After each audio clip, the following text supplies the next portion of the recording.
খুব ভৌতিক পরিবেশে বসে আছি।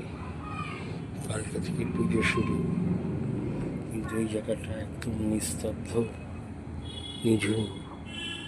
দূর থেকে গাড়ি ঘোড়ার আওয়াজ আসছে, মানুষের কণ্ঠস্বর ভেসে আসছে, কিন্তু আমার 100-200 গজ সামনে, 200 গজ পেছনে, 200 গজ পাশে, 200 গজ ওই পাশে, 200 গজেরও বেশি বোধ হয়, 300 গজ চারদিকে কোনো মানুষজন নেই।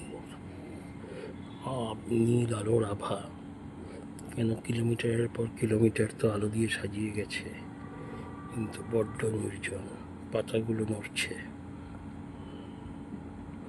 মনে হচ্ছে অদৃশ্য ছায়া ভেসে যাচ্ছে পাশের পরিত্যক্ত বাড়ি থেকে। কেউ যেন নজর রাখছে।